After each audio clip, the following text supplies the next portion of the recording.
सभी का स्वागत है और न्यू ब्राइट डे का आज एक महत्वपूर्ण लेक्चर संधि मूलक शब्द, जिसे आप लोग संधि के नाम से भी जानते हैं। संधि का वास्तविक अर्थ, वैसे संधि मतलब जोड़, जैसे ये हड्डियों में जो ज्वाइंट होते हैं, इन ज्वाइंट को भी संधि कहा जाता है। तो इसके बहुत सारे अर्थ होते हैं, लेकिन संधि का सामान्य अर्थ तो मेल है, लेकिन इसे व्याकरण में मेल के अतिरिक्त भी कुछ तरीके से यूज किया जाता है। दो वर्णों को जब हम जोड़ते हैं तो उनको आपस में जोड़ने से उसमें कुछ परिवर्तन पैदा होता है, कुछ विकार आ जाता है, कुछ दोष आ जाता है। इस विकार, दोष या परिवर्तन को ही संधि कहा जाता है ग्रामर हिंदी लैंग्वेज में। तो इसलिए संधि के तो बहुत सारे नाम हैं। देखिए, संधि के कई सारे नाम हैं। संधि का मतलब जोड़ भी है, ज्वाइंट भी है, इंग्लिश में इसको ज्वाइंट कह सकते हैं। उसके बाद में मेल भी होता है वर्णों का, और मिलना। तो ये सब संधि के कई सारे अर्थ हैं। जंक्शन भी कहते हैं इसको। लेकिन इसकी जो परिभाषा है, जो सही परिभाषा है, देखिए संधि की परिभाषा, और यहाँ संधि मूलक शब्द, और ये हमारा हिंदी का 5वां लेक्चर है। इसके पहले 4 पार्ट आपको हिंदी साहित्य का इतिहास मैंने बहुत सिस्टमेटिक तरीके से चार्ट वाइज पढ़ाया है, उसको आप पीछे से देख सकते हैं। संधि का सामान्य अर्थ, तो संधि का सामान्य अर्थ पे क्वेश्चन पूछा जाए तो आप बताएंगे मेल। तो संधि का सामान्य अर्थ मेल है, लेकिन व्याकरण में यह शब्द पास पास, ध्यान रखना है, पास पास के वर्णों के आपस में मिलने के लिए प्रयोग किया जाता है। जैसे एग्जाम्पल पे विशेष ध्यान, जैसे सुर प्लस ईस सुरेश, विद्या प्लस आले विद्यालय। अतः इससे एक परिभाषा निकलती है, दो या दो से अधिक वर्णों के मेल से उनमें उत्पन्न होने वाले विकार या परिवर्तन, या इसी को आप कह सकते हैं दोष, विकार, परिवर्तन या दोष को संधि कहते हैं। लेकिन ये केवल परिभाषा से आप नहीं समझ पाए होंगे कि विकार क्या है, परिवर्तन क्या है, दोष क्या है। हम आपको दिखा रहे हैं कि क्या परिवर्तन आता है।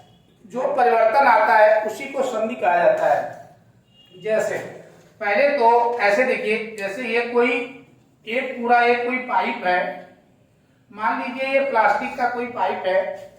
अब इसको यहां से तोड़ दिया जाए, यहां से इसको तोड़ा जाए, तो जब इसको यहां से तोड़ोगे तो इसके सीधी सी बात है, इसके 2 पार्ट बन जाएंगे।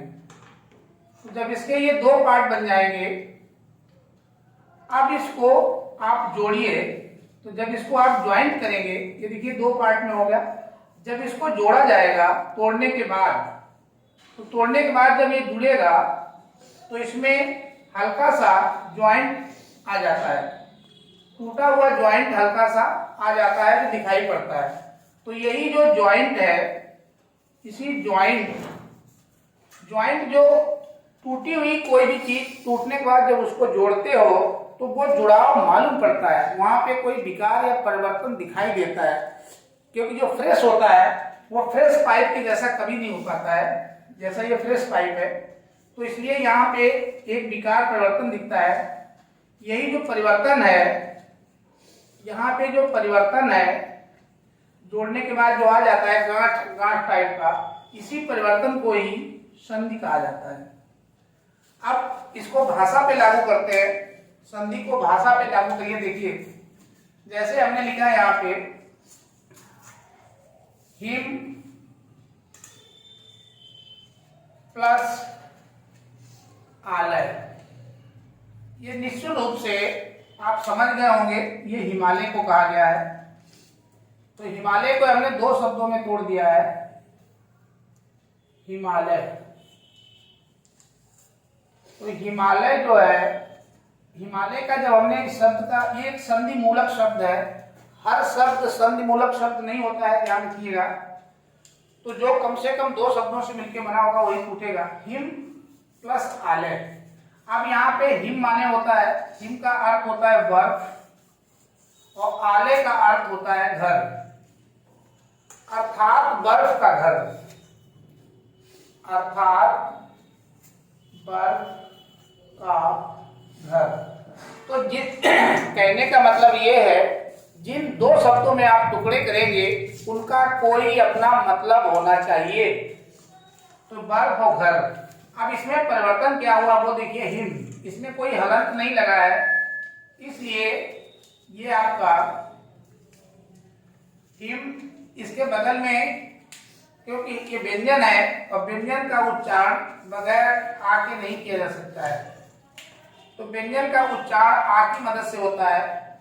तो यहाँ पे एक शब्द छुपा हुआ है आ, और प्लस उसके बाद में आलय, यहाँ पे बड़ा अक्षर है ये आ, और लय तो अलग है, इसमें तो कोई दिक्कत है नहीं क्योंकि जो जुड़ेगा परिवर्तन उसी में होगा।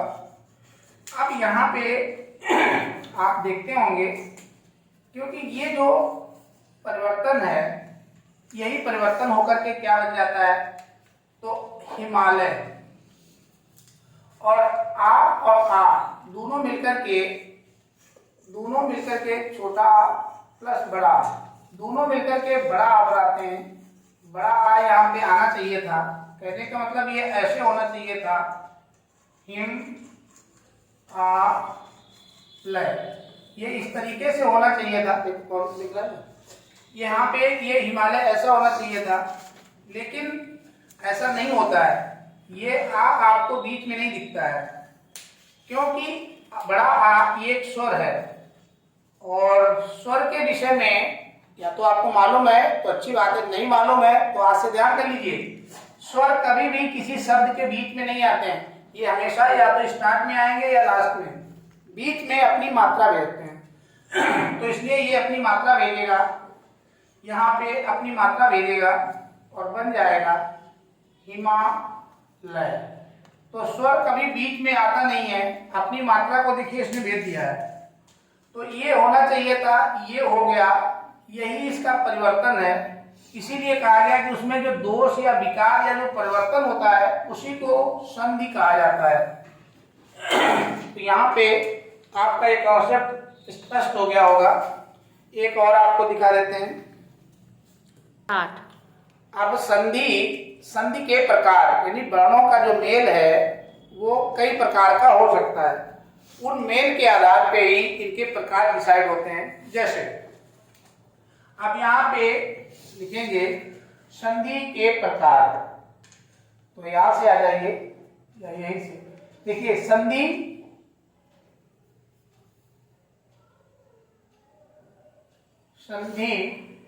के प्रकार, संधि के प्रकार। और हिंदी लैंग्वेज के लिए संधि एक महत्वपूर्ण कह लीजिए सब्जेक्ट है, बेसिक कॉन्सेप्ट है, हिंदी की जड़ को पकड़ता है। अब इसमें संधि के प्रकार कैसे निकालते हैं, देखो, यदि मिलने वाला पहला वर्ण स्वर है, ये मान लीजिए स्वर वर्ण है, और दूसरा वाला जो है वो भी स्वर वर्ण है, तो दोनों ही जो जुड़ रहे हैं वो स्वर वर्ण है।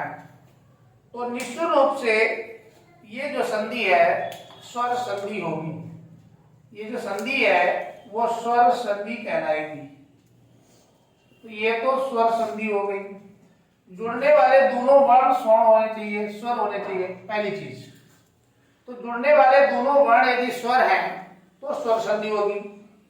स्वर जिसको नहीं मालूम है 11 होते हैं, तो लिख लीजिए, छोटा, बड़ा, छोटी, बड़ी, छोटा हो, बड़ा हो और री, ये हो गए। उसके बाद में ए, ऐ, ओ और औ, ये आपके 11 स्वर हैं। नहीं मालूम है तो इनको ध्यान रखिएगा।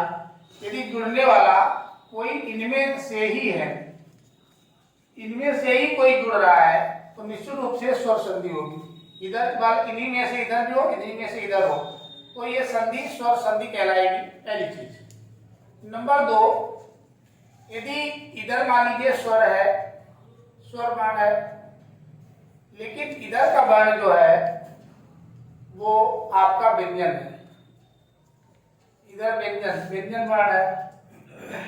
या फिर ये हो सकता है, दूसरे वाले में एक कॉन्सेप्ट ये है, या दूसरा ये हो सकता है, इधर आपका व्यंजन वर्ण हो, पहला वाला ये पहला है, पहला व्यंजन वर्ण हो और दूसरा वाला जो है वो स्वर वर्ण हो, दूसरा स्वर्ण वर्ण हो जाए।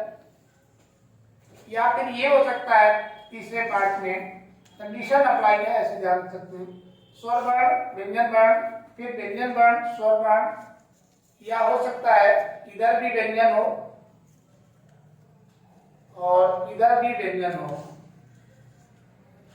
व्यंजन वर्ण। तो दोनों ही तरफ यदि व्यंजन वर्ण है तो ये कंडीशन ये हो सकती है। तो ऐसी कंडीशन यदि आती है तो इन सारे केसेस में ये आपकी व्यंजन संधि कहलाएगी। तो ये आपकी व्यंजन संधि बन जाएगी। बहुत महत्वपूर्ण ये सूत्र है, एक तरीके से ये ध्यान रखिएगा, ये फार्मूले है, ये फार्मूले हैं संधियों के प्रकार पता करने के लिए। उसके बाद दूसरा टाइप हो गया, पहला दूसरा। अब तीसरे में आ जाइए। तीसरे वाले में आपको ये ध्यान देना है कि इधर मान लीजिए स्वर है, पहला वर्ण स्वर है, स्वर वर्ण है, लेकिन जो दूसरा वाला है वो विसर्ग है, वो विसर्ग वर्ण है। विसर्ग वर्ण सब जानते हैं, जो नहीं जानते वो देख लीजिए। विसर्ग वर्ण जो होता है वो आहा होता है, एक ही है आहा, ये विसर्ग होता है। तो पहला स्वर वर्ण है, दूसरा विसर्ग वर्ण है। या फिर ये हो सकता है कि इधर विसर्ग वर्ण आ जाए, विसर्ग वर्ण, और इधर वाला जो है आपका स्वर वर्ण हो जाए, स्वर वर्ण। ये कंडीशन ये हो सकती है तो भी। और या और क्या हो सकता है, इधर आपका व्यंजन वर्ण आ जाए, व्यंजन वर्ण, और इधर साइड में आपका विसर्ग आ जाए, विसर्ग वर्ण। तो एक कंडीशन ये हो सकती है। या हो सकता है इधर विसर्ग हो जाए, विसर्ग वर्ण यहाँ पे आ जाए पहला वाला, और दूसरा वाला आपका व्यंजन वर्ण हो, व्यंजन वर्ण हो। ये कंडीशन ये बन सकती है। और क्या हो सकती है, स्वर इधर आया, स्वर इधर हो गया, ठीक, व्यंजन इधर आया, फिर इधर हो गया। अब इसमें बचा है दोनों ही विसर्ग हो, इधर भी विसर्ग हो और इधर भी विसर्ग हो। एक कंडीशन ये भी हो सकती है। अब यहाँ पे जरा गौर करने की बात ये है, देखिए, एक ये विसर्ग वर्ण है, एक ये विसर्ग है आ, इसमें ये विसर्ग है, एक ये विसर्ग है, और एक में दोनों ही विसर्ग है। इसको देखिए, तो ये सिचुएशन इतनी बनेगी, यदि इतनी कंडीशन आ रही हैं तो ये सारी कंडीशंस में निश्चित रूप से विसर्ग संधि ही बनेगी। तो ये विसर्ग संधि ही बनेगी, विसर्ग संधि। तो ये विसर्ग संधि ही कहलाएगी, जो आपकी तीसरे टाइप की संधि है। तो टोटल इसी तरीके से आप देख सकते हैं, यहाँ पे संधि के प्रकार भी पता चल गए, साथ में कैसे बनेगा ये भी हमने जान लिया। तो इस प्रकार से कह सकते हैं कि जो संधि के प्रकार हैं वो 3 प्रकार के होते हैं। तो यहाँ पे लिख लीजिए, अतः संधि मुख्य रूप से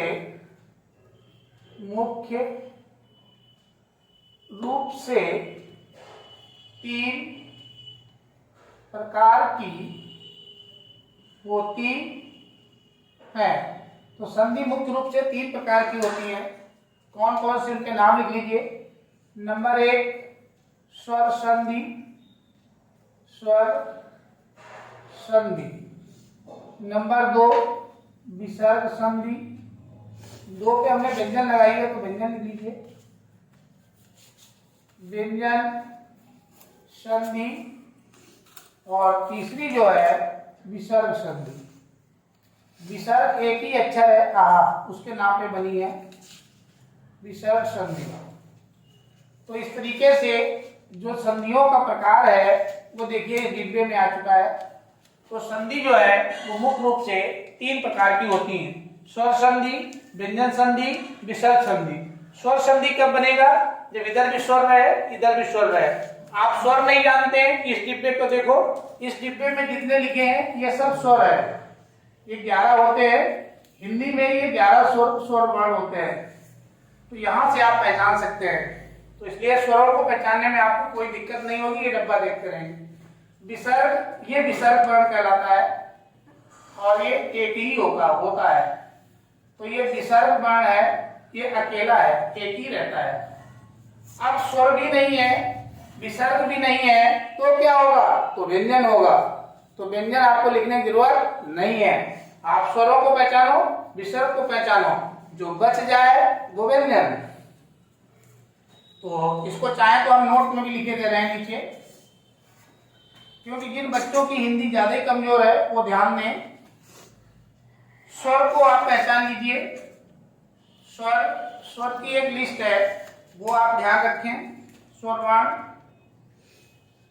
तो स्वर वर्ण आपके आ, बड़ा, छोटी, बड़ी, छोटाऊ, बड़ाऊ, री, ए, ऐ, ओ, औ, ये इतने स्वर वर्ण हैं। और प्लस इसके बाद में यहाँ पे विसर्ग वर्ण देख लीजिए। विसर्ग वर्ण, स्वर के बाद में विसर्ग। तो विसर्ग में केवल एक है आहा, ये आपका विसर्ग वर्ण है, ये आपका विसर्ग वर्ण है। अब अन्य इतने तो पहले ध्यान रखो, इतने ध्यान आपको रखने हैं। अन्य सभी, इसी में लिख लीजिए अन्य सभी। तो अन्य सभी वर्ण, अन्य सभी वर्ण व्यंजन वर्ण, अन्य सभी वर्ण व्यंजन वर्ण कहलाते हैं।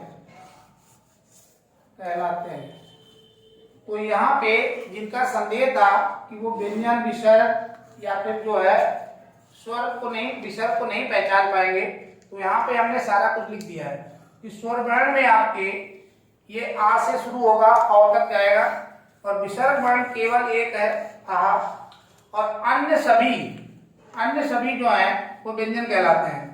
तो इस तरीके से वर्णमाला में इसके अलावा जो भी है इन 12 को छोड़ दो, 11 स्वर और एक विसर्ग आहा, बाकी सब के सब व्यंजन है। अब हम लोग स्वर अभी हमने देख लिए हैं, क्योंकि ज्यादातर खेल स्वरों का है, व्यंजनों का उच्चारण स्वर की मदद से होता है। तो यहाँ पे एक बार फिर से लिखते हैं स्वर वर्ण, और इनकी कुछ विशेषताएं हैं उनको भी आपको बता देते हैं। तो स्वर वर्ण आपके अ, आ, ई, उ, और री। उसके बाद में चलिए री लिख देते हैं। ए, इसे लाइन यहाँ तक जाती है, फिर यहाँ से ए, ऐ, ओ, औ, ये आपके स्वर हो गए। अब यहाँ पे स्वर वर्ण के प्रकार, ये भी आपको जानना पड़ता है। ये तो इतने स्वर हो गए, संख्या में आपके 11 है, ये बिल्कुल ध्यान रखना है, मैं इसलिए बार बार लिख रहा हूं। संख्या में टोटल कुल जो है वो कुल 11 है, कुल 11 है, ये ध्यान रखना है। अब इसमें स्वर वर्ण के प्रकार, अगली ही लाइन है स्वर वर्ण की प्रकार। तो स्वर वर्ण के प्रकार, इनके भी प्रकार है, बिल्कुल इनके भी प्रकार होते हैं। साउंड के हिसाब से वर्ण बनाए भी गए हैं, उसी हिसाब से इनका विभाजन भी है। तो जो छोटी साउंड देते हैं, शॉर्ट साउंड पैदा करते हैं, तो उन्हें कहते हैं लघु। लघु माने होता है छोटा। लघु स्वर वर्ण। एक तो वो होते हैं जो लघु स्वर वर्ण होते हैं, और इनका लघु का दूसरा नाम भी होता है लघु, और दूसरे दीर्घ स्वर वर्ण। तो दीर्घ स्वर वर्ण, दीर्घ माने होता है बड़ा।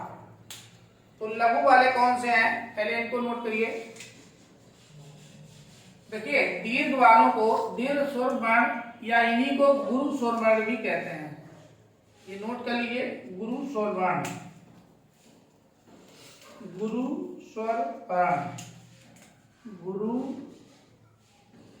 स्वर वर्ण, इन्हीं को ही गुरु स्वर वर्ण भी कहा जाता है। तो लघु वाले कौन से होते हैं और दीर्घ वाले, पहले लघु को ही लिख देते हैं। देखो, जिनकी साउंड छोटी है, अ, इ, उ, और इसी में डाल दिया जाता है री को, री। तो ये लघु हैं। लघु इसलिए है, छोटे इसलिए हैं क्योंकि इनकी साउंड छोटी है, तो लघु स्वर वर्ण कहलाते हैं। तो कौन कौन से हैं, अ, इ, उ और री। इन्हें लघु वर्ण में काउंट किया जाता है। री को कुछ बुक्स में वो लोग इधर उठा के डाल देते हैं, लेकिन आप इसी में रखिए, री कोई बहुत बड़ा साउंड प्रोड्यूस नहीं करता है। उसके बाद में दीर्घ या गुरु जो होते हैं, ये ज्यादा बड़ी आवाज फेंकते हैं। आ, जैसे अ, आ, इ, उ, तो ये बड़ी आवाज देने वाले। तो ये आपके कह बड़ा आ, देखो इसकी आवाज देखिए, अ, आ, तो उससे लगभग डबल है, तो दीर्घ है, बड़ा है, बड़ी साउंड दे रहा है। फिर ई छोटी साउंड है, ई, तो ये बड़ी हो गई, बड़ा साउंड दे रहा है तो दीर्घ में आ जाएगा। उ छोटी है, ऊ, तो ये बड़ा साउंड दिया इसने, लंबा साउंड है, टाइम ले रहा है, तो बड़ा साउंड हो गया। उसके बाद री तो हमने उसी में ले लिया। ए, आए, ओ, सब आवाज लंबी खींच रहे हैं, आओ, तो इसलिए इनकी संख्या ज्यादा है। तो ये आपके कितने अच्छे जो वर्ण है, ये दीर्घ या गुरु वर्ण कहलाते हैं।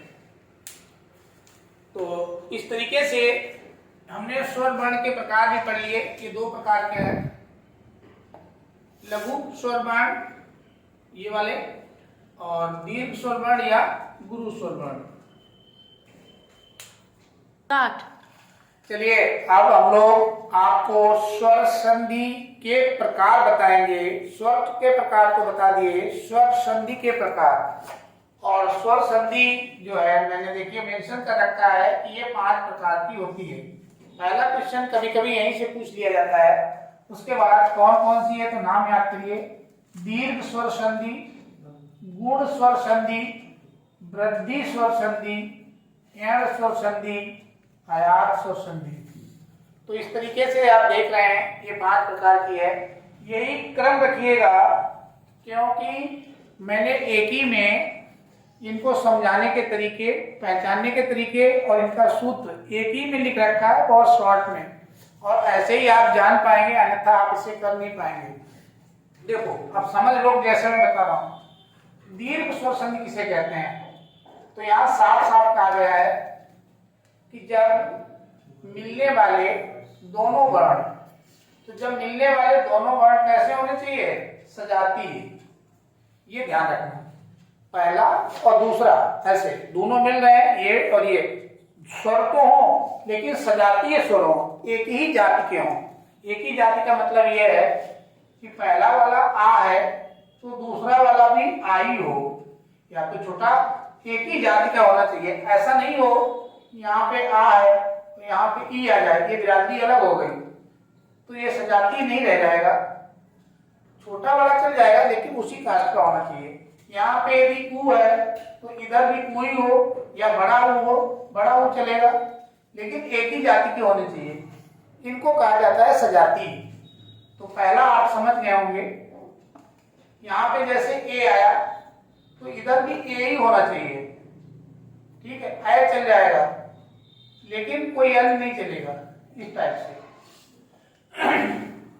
तो जब मिलने वाले दोनों वर्ण कैसे हो, सजाती हो, बस इतना आप ध्यान करिए, बाकी अभी हम समझा देंगे।